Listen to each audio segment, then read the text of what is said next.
let this be my joyous vow, to take each moment and live each moment in peace eternally.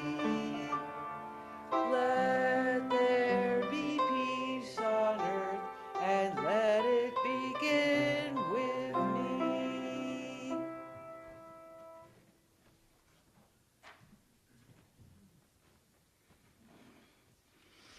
Little benediction with Rumi. Water from your spring. What was in that candle's light that opened and consumed me so quickly? Come back, my friend. The form of our love is not a created form. Nothing can help me but that beauty. There was a dawn, I remember, when my soul heard something from your soul. I drank water from your spring and felt the current take me. All right, so at this point, we'll sing our first hymn, which is... Well, this is my song, number 206. Number... This is my song is at the end. Oh, I'm sorry. okay. Number 72. Sorry, I reversed it. Open my eyes that I may see. So open my eyes that I may see. Yeah, here we go.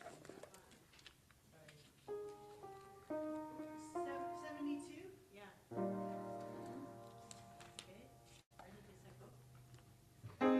Open my eyes that I may see glimpses of truth thou hast for me. Place in my hands the wonderful key that shall clasp and set me free. Silently now I wait for thee, ready, my God, thy will to see. Open my eyes, illumine mine, Spirit divine. Open my ears that I may hear voices of truth thou sendest clear. And while the wave note fall on my ear, everything false will disappear. Silently now I wait for thee, ready, my God, thy will to see. Open my ears, illumine me, Spirit divine. Open my mouth and let me bear gladly the warm truth everywhere. Open my heart and let me prepare love with thy children thus to share. Silently now I wait for thee, ready, my God, thy will to see. Open my heart, illumine me, Spirit divine. Lovely. Good choice.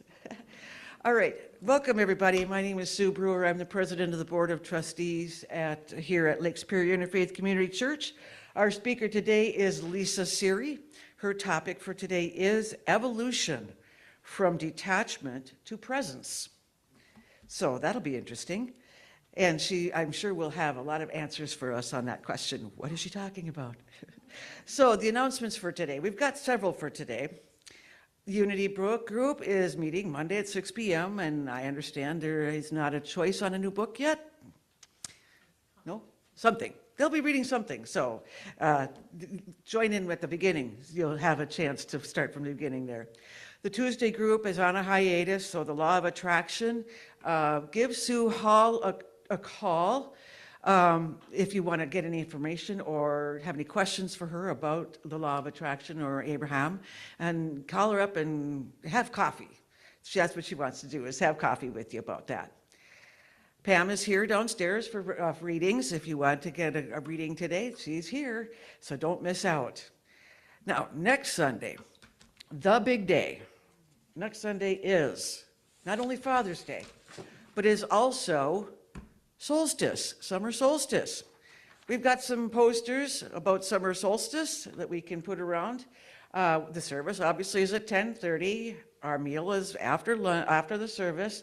And after that, we're going to do some drumming to drum in the new season. So if you have a drum available at home, bring it with you next week. Otherwise, we do have a couple of them that are here that you might be able to use. Also, at the same time, we will have a fire bowl probably in the parking lot somewhere. And at the same time, one of the things we have done over the years during this solstice celebration is to burn the names in the healing bowl so that they rise up to heaven and give, or wherever they go, so that way, in your mind, where they will be prayed over and they will be drummed over and they will be hopefully answered through the flames and through the ascendance. So we have a lot going on next week. I know many of you have Father's Day plans, but stay around for as much as you can. Now, speaking of the lunch, we have a big celebration in my motion for you. Barbara With and Cassandra are going to get together and they are going to buy a bunch of groceries for us, and they are going to make our brunch something spectacular for Father's Day. So if you don't have brunch plans already, make sure you make them here and invite your friends and invite your family. Let's celebrate Father's Day with the big food extravaganza.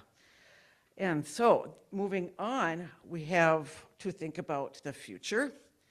It's that time of the year when we get to talk about membership and elections. So, thinking about membership, we have multiple ways that you can, if you are not already joined as a member, there are several ways that you can do this. The first one is we have this card.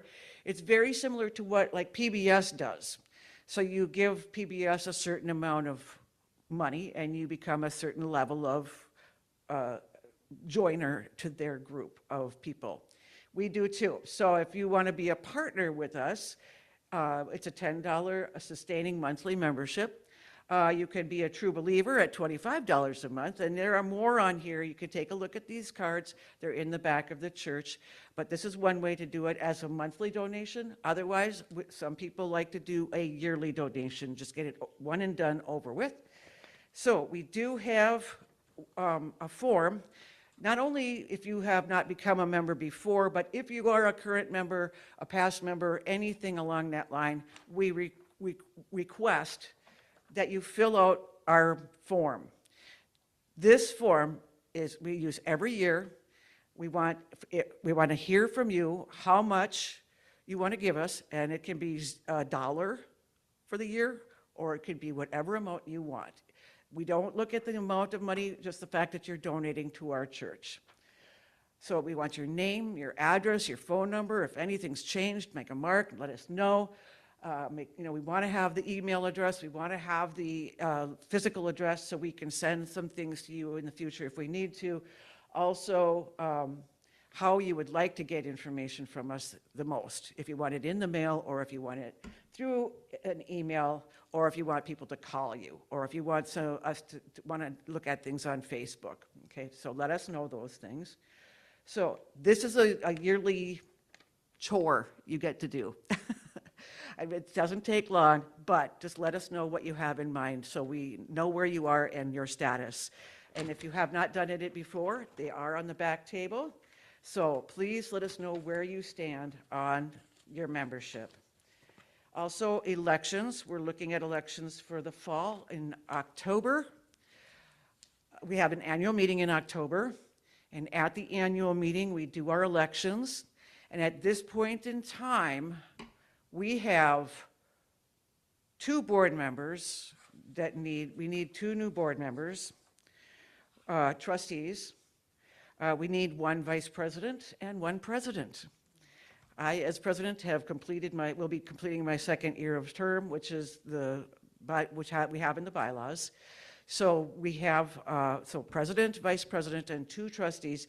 If you are interested in any of those positions, please let us know ASAP so we can, you can start coming to the meetings and see what we do, and then that way, if you haven't been at a meeting before, you will be a little bit more enlightened about how things work. And any other things I should add to that? Oh, yes, you do need to be a member to be able to be on the board. So you can always fill out your membership form early. You don't have to wait till the last minute. So yeah, if you aren't already a member but want to be on the board and are not a member, you just sign up. Easy as that. As again, the amount is whatever you want to donate. It doesn't have to be a specific amount. And we don't really look at that. We don't keep track of that anywhere that would be published. It's none of our business, really. So like only 1 or 2 people actually see that. So I think that's all I have for those kinds of announcements. If you have any questions about being on the board, membership and dues, blah, blah, blah, talk to one of the board members. We'll let you know a little bit more in detail. Now, next week, we have Therese Elhard, who will be speaking next week, and we don't have a topic from her yet, but if she gets it to me, I will put it in the weekly email, so check it out if you're interested in that. But she is also going to help Robert this summer. We're going to work on a mural that we've been discussing for a couple of years. We're going to put a mural of flowers up the side of the building. It is painted green, so flowers grow near green things, you know, that kind of thing. We have done a study of the flags in this room. We have done a study of the denominations that they represent, and we also have taken a look at what their flower is, or flowers are, that they revere as sacred. So we will be using those flowers within the mural to connect all of these different things with us. If you have any questions, talk to me, talk to Robert, and Teresa will probably have more answers too. Yeah, we're hoping to get that done this summer because I think it would be an attraction for people to see that and maybe get a hint of what kind of church we really are. Also, P.S., speaking of things that tell us what the church is about, we're looking at fixing and replacing and moving possibly our front signage so that, number one, it's more visible, number two, that it's bigger, number three, that people, you know, this one is beginning to fall apart. We want something new and clean and clear for people to see as they drive by our church. So if you have any questions or ideas for our sign out front, please let us know. All right. Is that all we have for announcements today? All right. So at this point, we'll read our principles. You'll find the principles on the white card in the hymnal.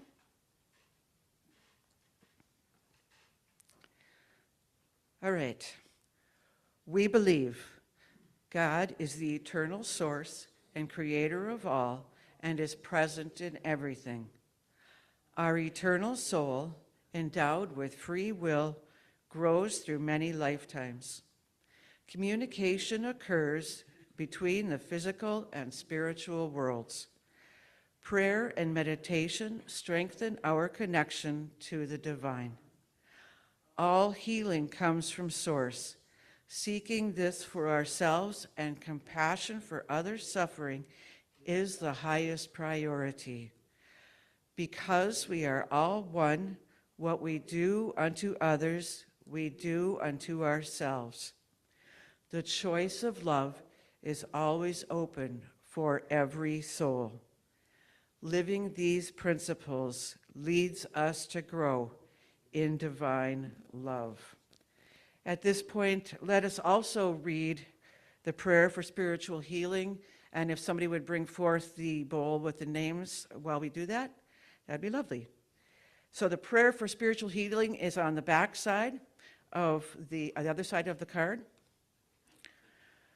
I ask the great unseen healing force to remove all obstructions from my mind and body and to restore me to perfect health.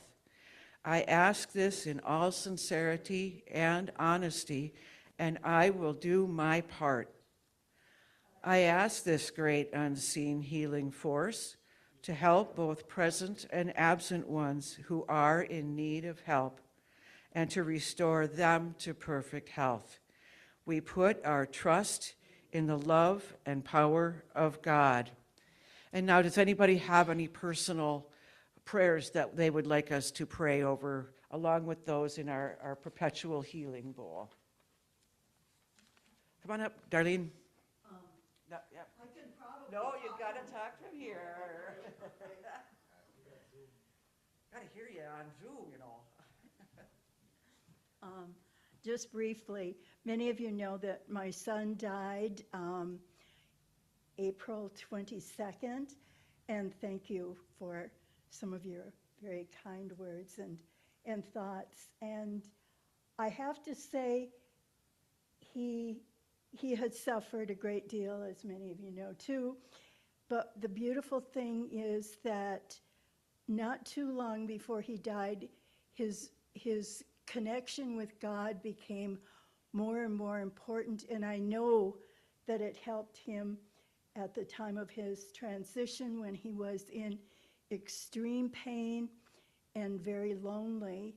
He had that as support, and part of it came through his connection with me and my connection with this church. So I am appreciative of everything that happens in these little four walls here. Thanks. And let's all pray for Darlene so she can heal from that as well.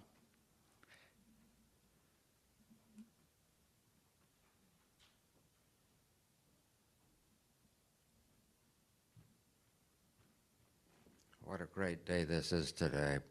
I've got a headache in the back of my head that just seems to stay there. So ask for your prayers too, and I'm sure it'll change in a very short time. Thank you.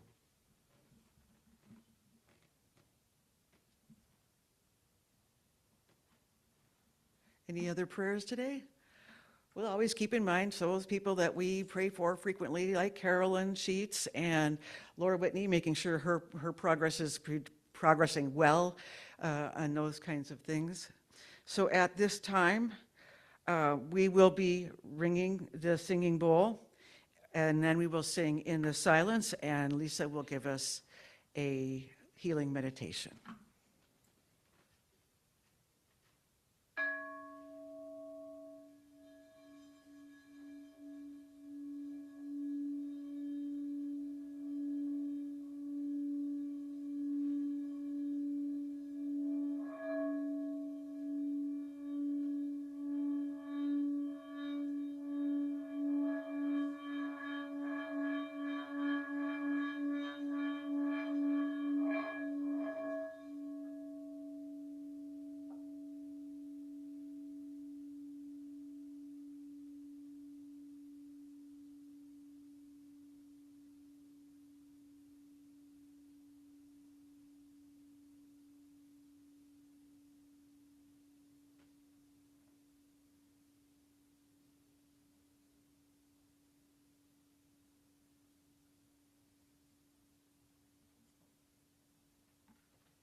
In the silence, there is a sacred place, a secret meeting place. Love is there.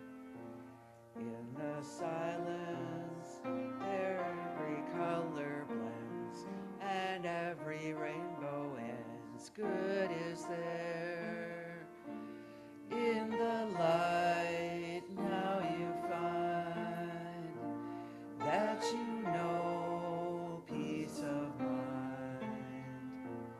In the silence, your path is paved in gold, and all your dreams unfold.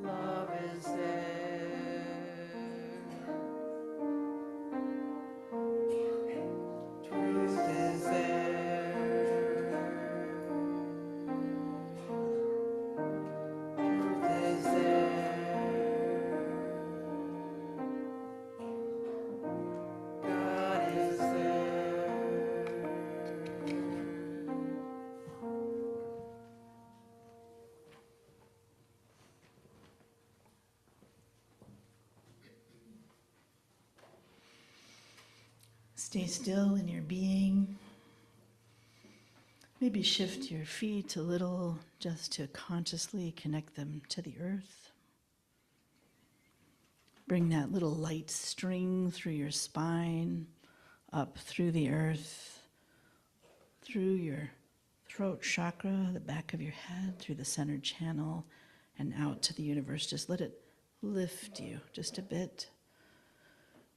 And take a breath.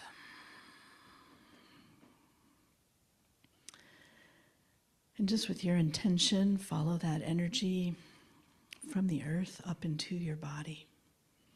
And with your breath, invite the earth energy into your form, from her form to your form. Take that breath into the heart and out to each other. And again, draw from the depths of Mother Earth, that deep magnetic core from whence we spring in our material form. Take that breath and feel your sense of connection and presence with the earth. And once you feel that established, just allow that to draw up through the rest of your body, through that central channel, and envision that toroidal field which draws up through the central channel and cascades gently out through the top of your head and comes around in a circulatory way. And just be conscious of that flow. And then don't give it another thought. Just let that go. And feel your sense of connection as you open your crown to the sky, to the constellations, to the ancestors, to your spirit guides, to the universe, to the cosmos, to the cosmic Christ. Feel that presence, feel that sense of connection, and take a breath into that awareness and allow it to entrain itself with that field of flow, holding you on the earth, surrounding the earth from one pole to another, and surrounding our fields and our bodies and our beings in that same said space. Just breathe with that. From the sky and from the earth into the heart of your being and out to those around you. Breathe with everyone here.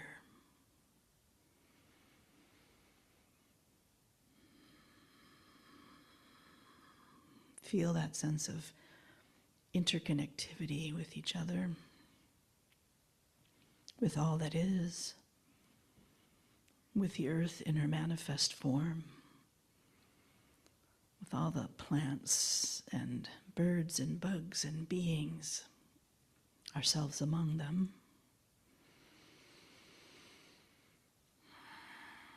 Just feel the presence that that brings.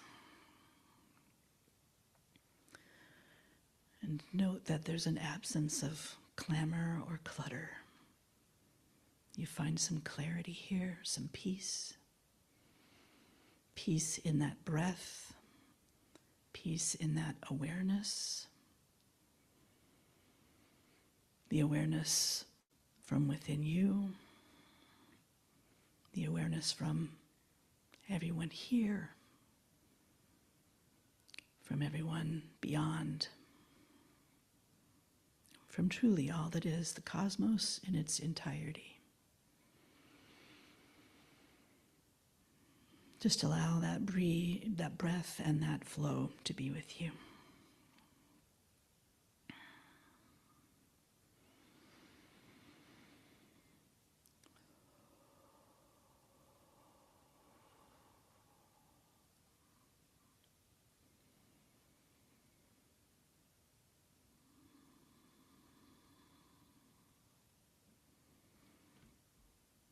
And I'm going to enter slowly from this point into this presentation. And I really care most for you to remain as much as you care to right where you are as you hear these words. If you fall into too much ease and a restful state and begin to nod, let yourselves be gently energized by the vitality of the sun, by the truth of your presence on this earth. And friends, I want to begin with a simple observation. Many of us have a feeling that something significant is happening in the world right now. Not just politically, not just economically, not just technologically, but something deeper.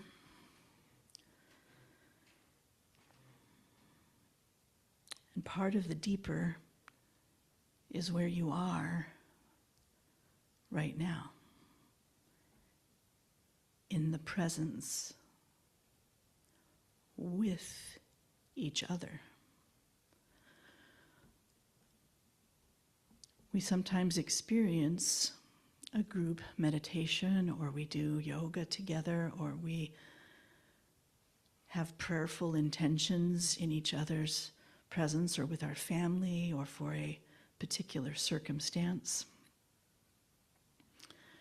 And I think that part of what is transpiring on the planet at present is a really deep inner calling for us to take the place that we find ourselves as we breathe from the earth and from the skies, and we feel that field of flow, to have that not just be a practice while we're seated here in pews, and not just a practice as we are in a particular place where that becomes the intention, but to allow the grace of this like almost molecular movement, right? It makes your molecules move. You feel that kind of gentle, I call it a zhuzhing.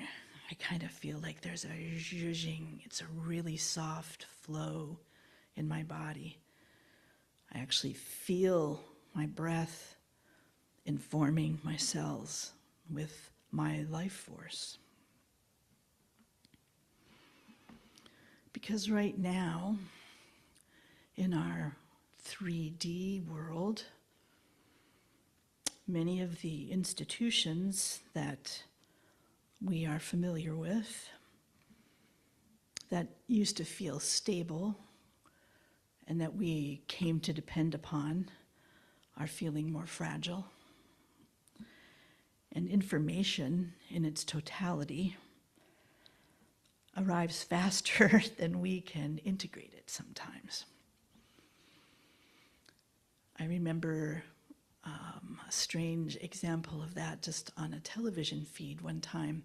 30 years ago, I went to this fellow's house, and he had the most gargantuan screen I had ever seen, and he was a day trader, and he had 6 separate feeds coming through on his television simultaneously.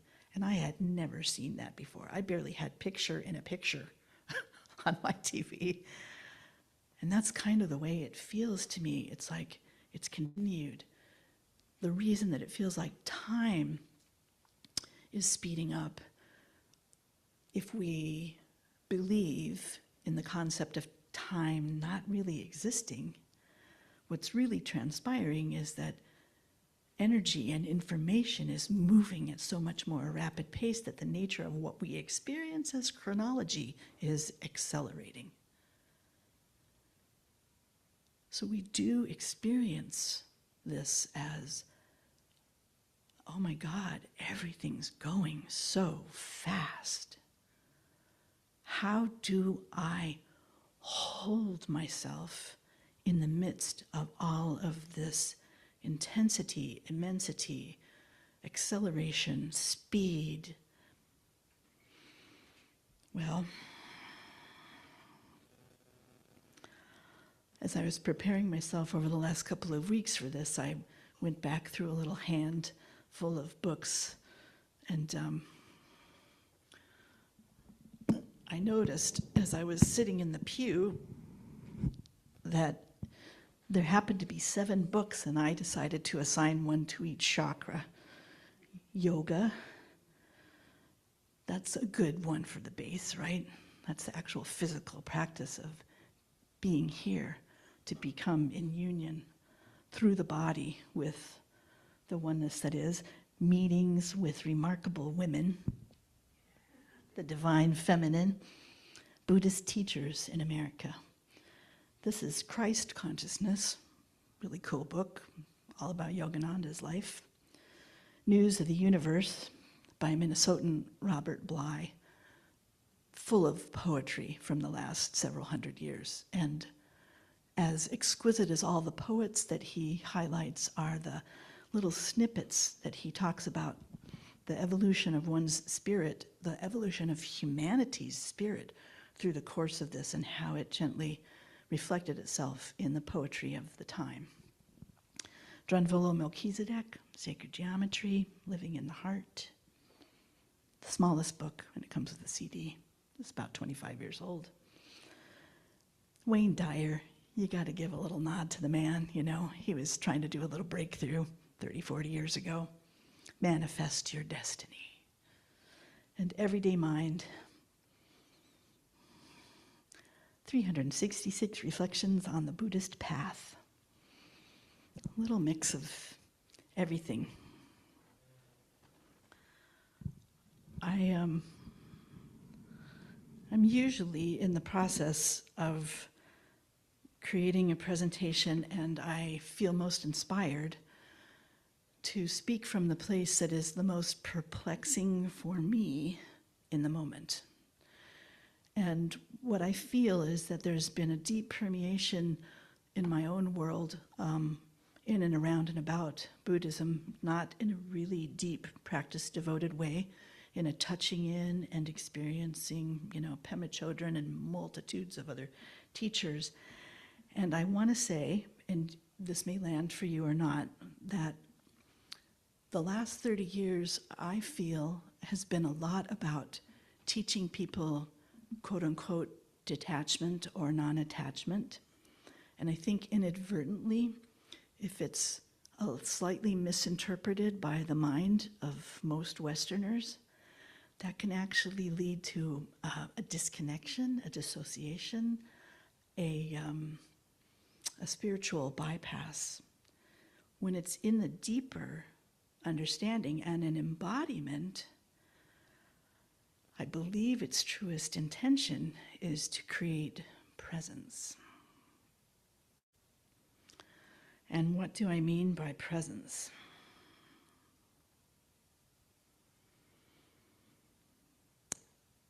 The pace of things around us can feel relentless. And beneath all of that, there's often a feeling that many people carry privately, whether they speak it or not, and it's fear.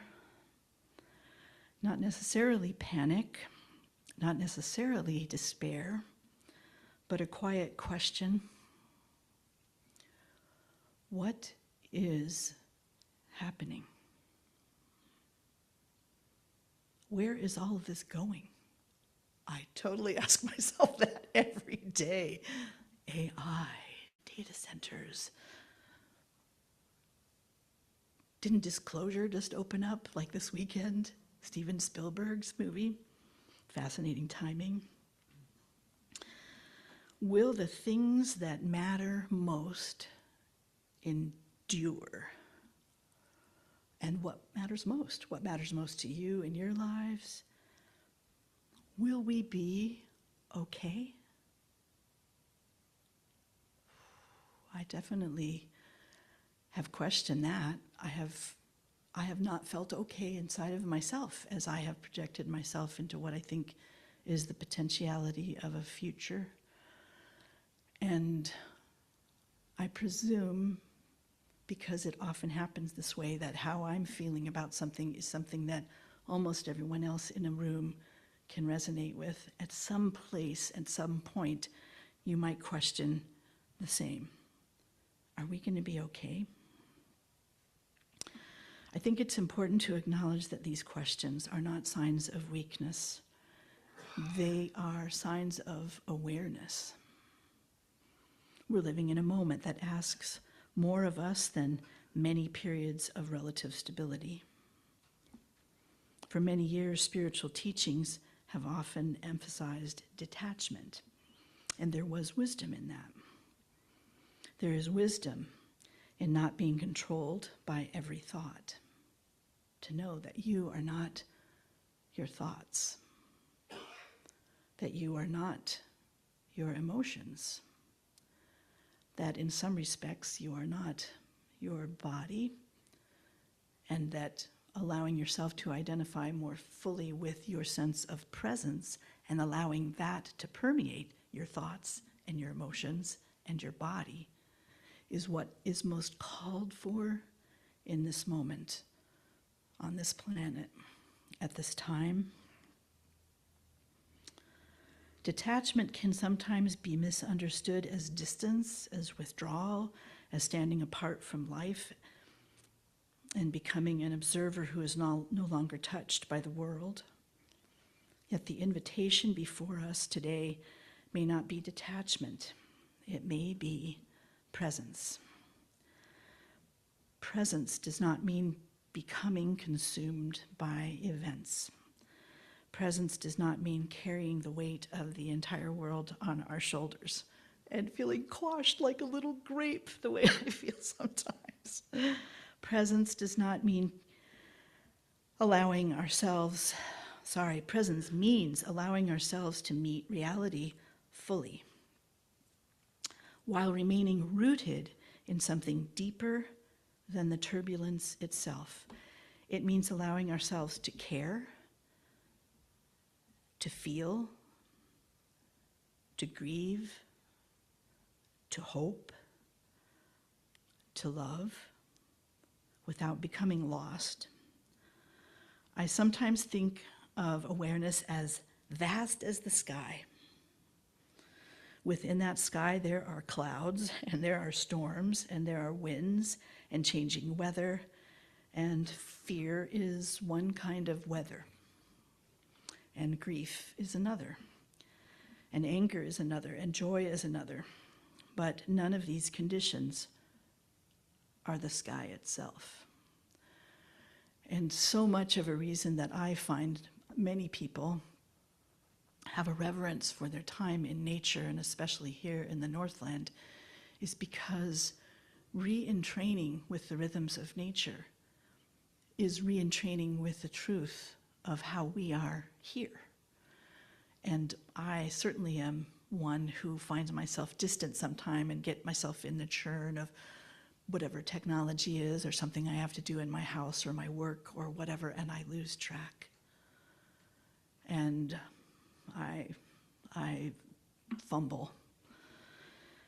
And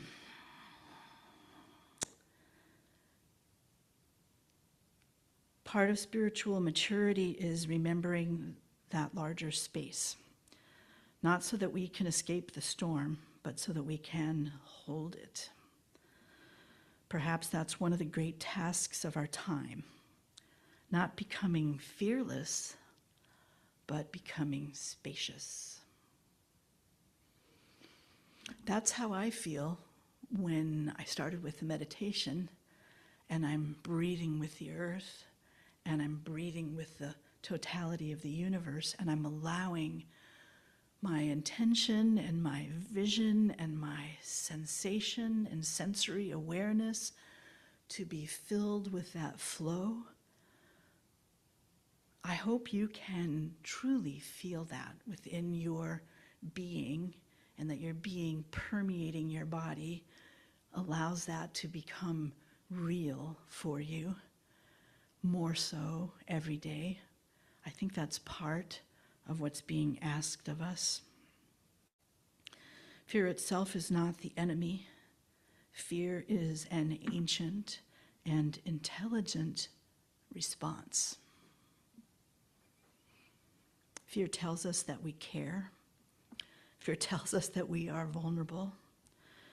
And the problem begins when fear becomes our identity. when fear becomes the only voice we can hear, when fear convinces us we are powerless. The spiritual invitation is not to eliminate fear. It is to become larger than fear. It is to become larger than fear. That's part of why we're here, I think. I think it's part of why we're in this little box, sitting on these little benches in each other's presence. We care to make real what we feel in moments of prayer and meditation, and allow that to permeate the space, be in presence with others, experiencing the said same, and then to walk out of this box and carry that with us to everyone. Poets speak of courage. The contemplative speaks of awareness. An activist speaks of participation. A psychologist speaks of resilience.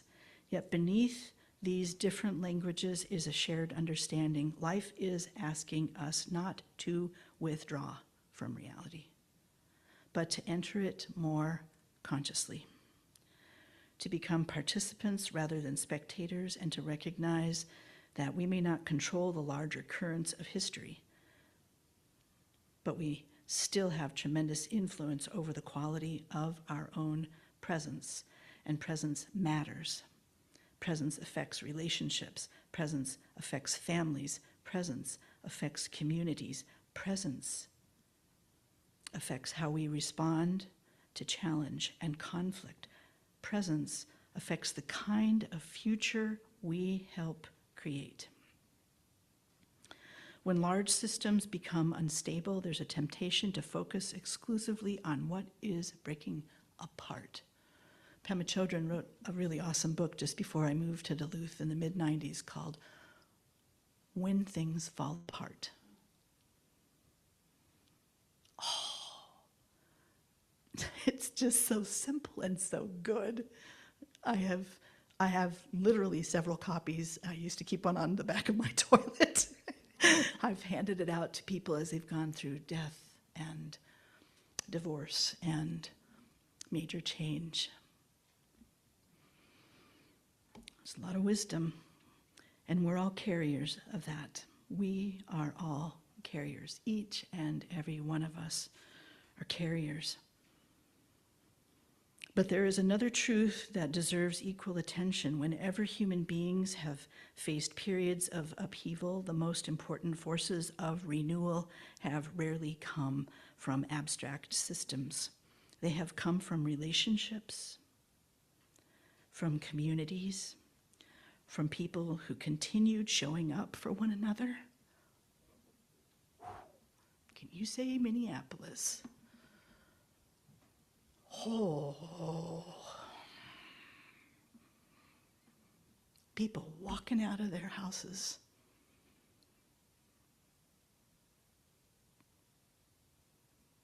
allowing themselves that vulnerability, feeling, summoning a place within them and the collective to shape the nature of what before them is so clearly injustice. I thank God, not just as an expression, but I am in a church, okay. That metro surge took place in frickin' Minneapolis, Minnesota. Because who else is going to meet them at 20 below, prepared with a heart and song, vibration to change the nation? Wow. Like I just feel that. The decision to remain kind, the willingness to listen, the courage to tell the truth, the commitment to serve. These things may seem small when measured against global events, yet they are not small. They are the very fibers from which healthy societies are woven, we often ask ourselves what we can do about the state of the world, and it is a reasonable question, but perhaps equally important is this: who are we becoming while the world changes around us? Because history is always changing, civilizations rise and fall, economic systems evolve, political structures transform, technologies reshape human life. Change is not new. What matters is the quality of consciousness we bring to change.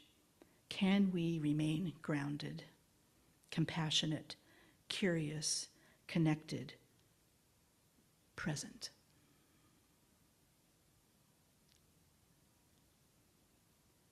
Perhaps that is the sacred work of this moment, not predicting the future, not controlling the future, but cultivating the inner capacities that allow us to meet the future with wisdom. As we leave here today, I invite each of us to carry these 3 questions. What is happening that I cannot control? Just for the sake of naming it. What is happening that I can influence? And what quality of being do I want to bring to this moment? Not next year, not when conditions improve, not when uncertainty disappears, but this moment.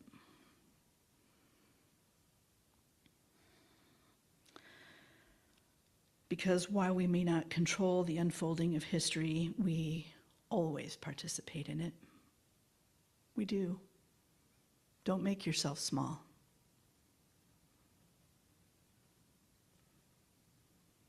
Breathe into your immensity, even in your flesh-filled form in Duluth, Minnesota. Perhaps the measure of a life is not whether we succeed in eliminating uncertainty, but whether we remained fully human in the midst of uncertainty and continued to love, continued to care, continued to show up, and bring our unique gifts to the world. And whether in our own way we helped weave together a little more courage and compassion and wisdom into the human story.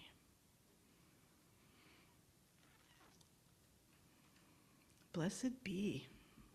Thank you.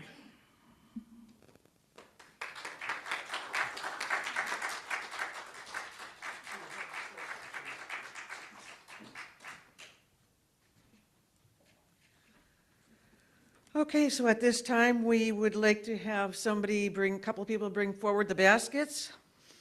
And then we'll have Jerry give us our little prayer when it's up here.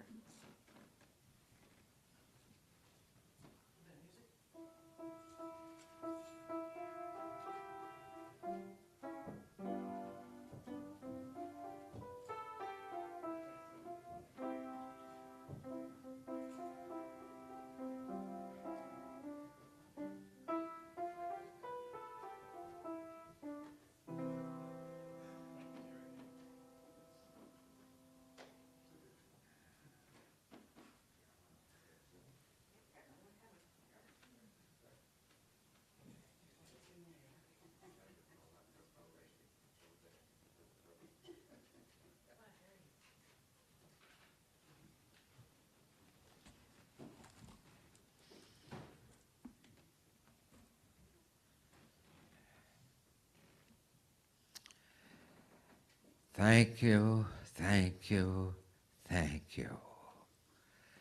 With the light, compassion, love, peace in your heart and your spirit, we have come together to be all together with the spirit of God's light, compassion, love, peace, and joy, the joy of togetherness that we all are, spirits of the universe.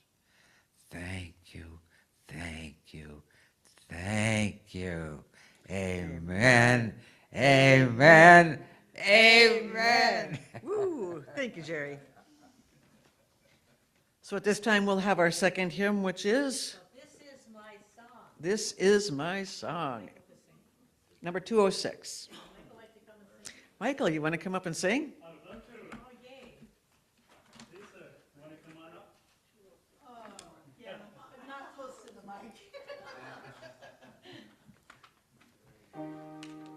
So this is about the breath and the breathing and really opening yourself up and feeling that vibration just whoosh through you. What's the number? 206. Thank you.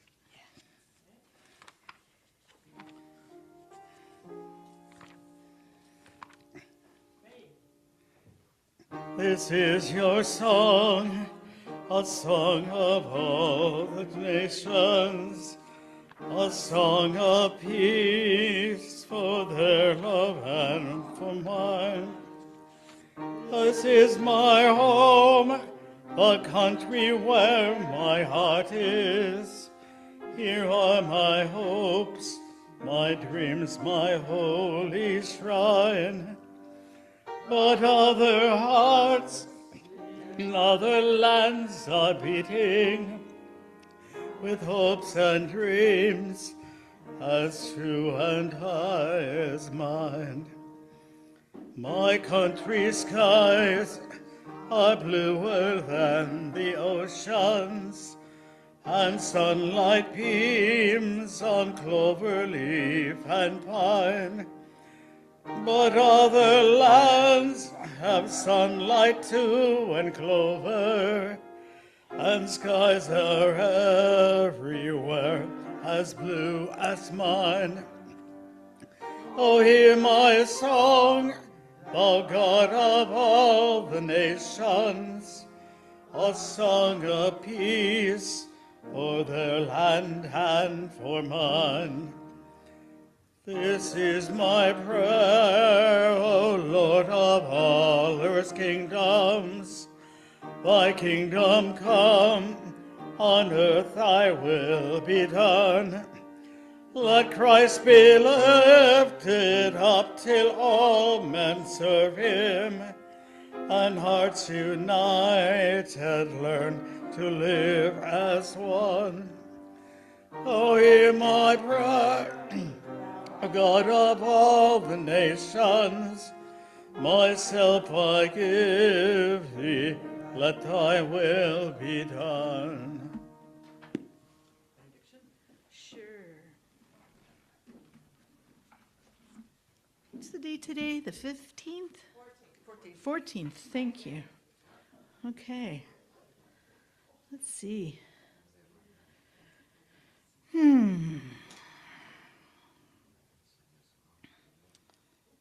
Yeah. This doesn't seem very benediction-y.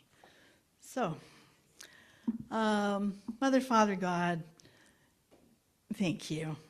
You know, whatever form you take, light, a little ball in the middle of my palm tree, vibration in my pelvis, the glint of the water on Lake Superior, Mother Superior.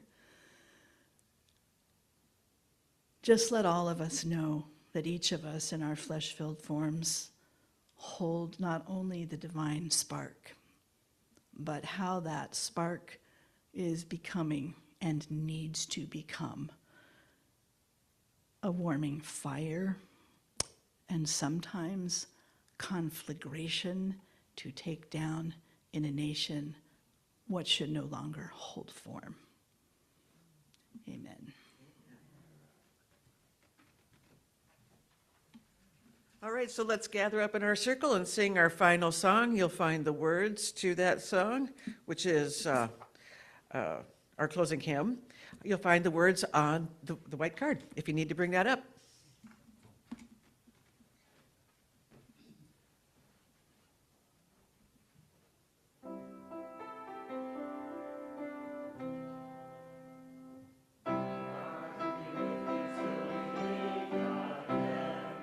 By his counsel scattered